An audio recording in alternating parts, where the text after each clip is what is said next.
It's not my fault that the party of FDR and JFK is turning into the party of LOL and WTF.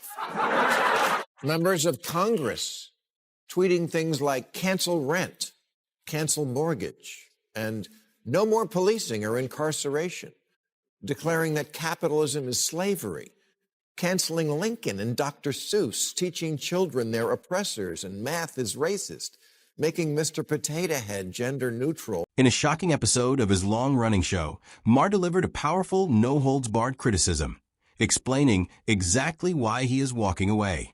It was direct, relentless, and incredibly harsh. But Democrats have become a parody of themselves, just making rules to make rules because it makes you feel like you're a better person. Making sure that everything bad never happens again, which you can never fully do. It just makes everyone else's life a drag. It looks like the left is not very happy. Bill Maher has stepped away, and many outspoken critics have made their frustration clear. But Maher does not seem worried about it at all. As always, be sure to hit the subscribe button, and let's get right into the story. It's not me who's changed. It's the left, who is now made up of a small contingent who've gone mental and a large contingent who refuse to call them out for it. But I will. That's why I'm a hero at Fox these days. Which shows just how much liberals have their head up their ass, because if they really thought about it, they would have made me a hero on their media. But that can't happen in this ridiculous new era of mind-numbing partisanship, where if I keep it real about the nonsense in the Democratic Party, it makes me an instant hero to Republicans. So there it is, straight from Maher himself. He did not quietly walk away or try to soften his message. He clearly explained why he says he is finished with the Democratic Party. In his view, the party has moved too far toward the far left, supporting ideas that he believes are so far from everyday life that they are hard to take seriously. From his point of view, he did not leave the party. He believes the party left him. He says he is still the same person he has always been, while the Democrats have changed into something he barely recognizes. In his opinion, they have drifted so far that they have left many everyday voters behind. He does not sound angry as much as he sounds surprised and, if anything, quietly disappointed. And here is the biggest part. If you thought that was the strongest thing he had to say, think again, because Maher sounds like he is only getting started. The same thing happened in reverse to Darth Vader's daughter, Liz Cheney, who is now a hero to liberals simply because she recognizes Biden did not steal the last election. What a sad commentary on our politics, where simply acknowledging reality is now seen as a profile in courage. People sometimes say to me, you didn't used to make fun of the left as much. Yeah, because they didn't give me so much to work with. I have heard plenty of people on the left criticize Bill Maher, saying he attacks his own side in ways they believe are truly harmful. Wanda Sykes has openly said that he talks too much, and Dave Chappelle has admitted that he is tired of hearing Maher's constant comments. So when Maher says the left gets more upset with him than the right does, he is pointing to criticism that has been made publicly. But what many of his critics, in his view, leave out is one simple idea. Comedy usually focuses on things that seem strange or ridiculous.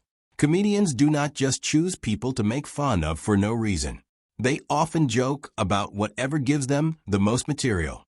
Maher believes that today's political left has given him plenty to talk about, much more than he felt was the case 10 years ago. He argues that the language has become stronger. Some ideas feel further removed from everyday life, and the public outrage can sometimes seem more dramatic than genuine.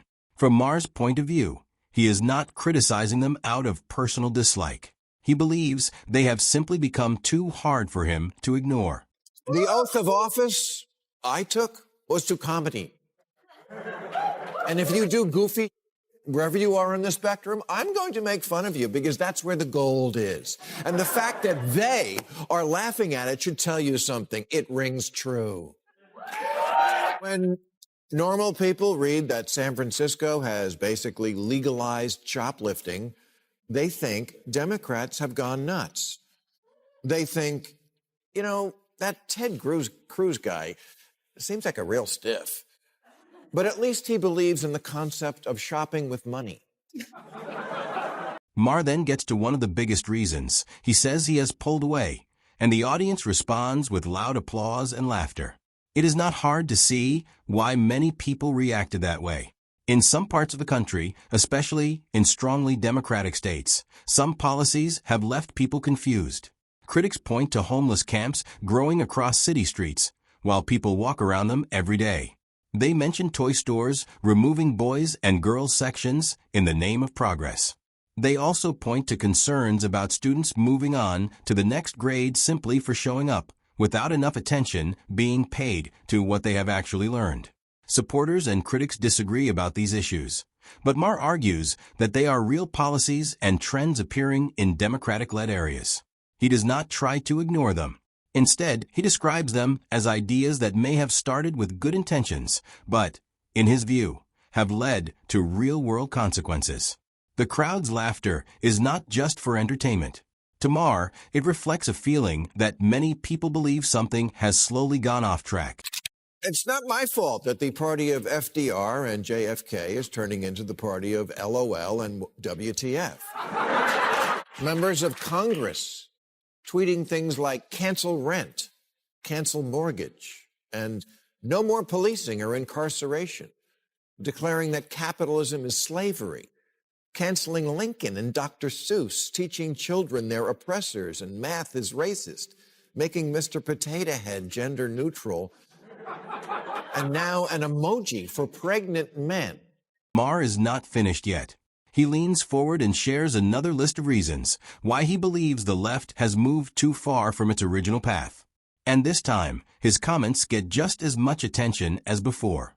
He points to ideas like canceling student debt on a large scale, describing capitalism as a system that cannot be fixed, and the well-known decision to change the branding of Mr. Potato Head, which turned a classic children's toy into part of a wider debate about identity. To some people, it sounds like something from a comedy sketch. But Maher says these are real political and cultural changes connected to today's left. He is not only making jokes about them. Behind the humor, he sounds truly disappointed by what he sees happening to a party he once supported. He believes it has started choosing symbolic actions over practical solutions. Each example adds to his argument, and together they show why he thinks the left has begun mixing dramatic statements with real progress. In his view, that difference matters a great deal. And now an emoji for pregnant men. Real. I'm not making it up. California just passed a law requiring large retailers to have a non-gendered toy section. A non-gendered toy section? Isn't Ken enough?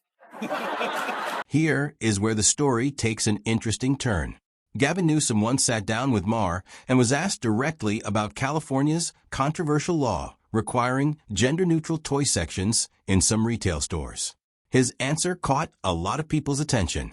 Instead of defending the policy itself, Newsom shifted the conversation and said that retailers were the ones who went to lawmakers and asked for a rule that would let them reorganize their store shelves. Think about that for a moment. A sitting governor said that private businesses wanted new rules that would place more requirements on their own stores. It is the kind of statement that makes people stop and listen again. Many people find it hard to imagine businesses asking for regulations that could make running their stores more complicated. To Maher, the answer sounded weak and almost like it was avoiding the real question. As usual, he did not seem convinced, and many viewers likely felt the same way. We need a law for that? Do you have to inject yourselves into everything, from where you can throw a frisbee to who can braid hair?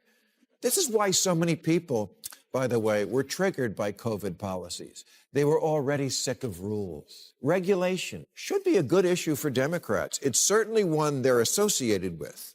And I think the average voter would agree that banks and chemical plants and drug companies need watching. Telling a company, you can't dump the waste from your hog farm straight into the water supply. We're mostly all for that. But Democrats have become a parody of themselves, just making rules to make rules because it makes you feel like you're a better person. Next, Maher talks about an issue that he says has bothered him for a long time. He believes the Democratic Party has become too focused on creating more and more rules. But his point goes beyond simply saying there are too many regulations. In his view, many of these rules are not created to solve real problems in a practical way. He argues that they are often more about sending a message than making people's lives better. Maher believes some policies are designed to show moral values instead of producing real results. From his perspective, it becomes more about appearances than effective action. He says the party seems increasingly focused on looking like it is fixing problems instead of actually fixing them. To Maher, the growing gap between meaningful action and simply appearing to take action is not just frustrating. He believes it is a serious problem that could have real consequences. Making sure that everything bad never happens again, which you can never fully do. It just makes everyone else's life a drag. The Biden infrastructure bill has a provision that requires all new cars to install an alert system that goes off when you leave a baby in the back seat, which is something done only by crackheads and people who sadly, yes, do it on purpose. And after every one of us winds up bearing the cost for cars to install this alarm, you know who's going to ignore it? Crackheads and people who do it on purpose. Look, Maher says this is exactly the problem. He believes too many regulations have rarely been a good way to stop bad behavior because, in his view, bad behavior comes from human nature. He argues that people who are determined to break the rules will often do it no matter how many new laws or regulations are added. He says history has shown this again and again.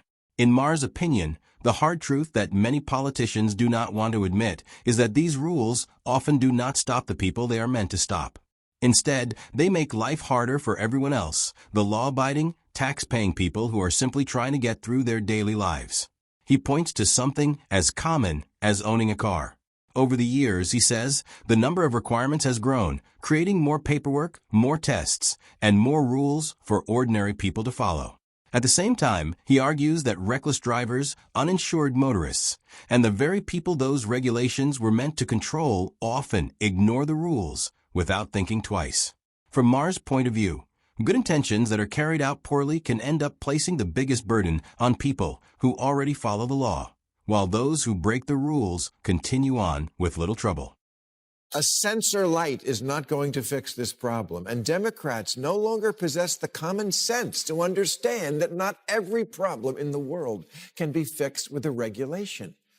But don't tell that to the advocacy groups who also want every future car in America to only start when the driver blows into a breathalyzer. Oh, great, my other car is a Karen. Well, you know, it's also not safe to drive when you're crying. Should we make a car that follows your texts and stops the engine when you're dumped? The effects of all these regulations are not just ideas people argue about. Maher says they are happening right now, and many critics point to California as the clearest example. They argue that the state has seen a steady number of people, businesses, and even entire industries move away because of a combination of strict regulations and high taxes. Chevron, one of the biggest and most well-known energy companies in the United States, eventually moved its headquarters out of California. The company said that the state's regulatory environment had become too difficult to work under. Joe Rogan, who spent many years in Los Angeles, also moved to Texas. He has said that taxes and government regulations were among the main reasons for his decision. Maher argues that these are not just isolated examples. He believes they are part of a larger trend that more and more people are starting to notice.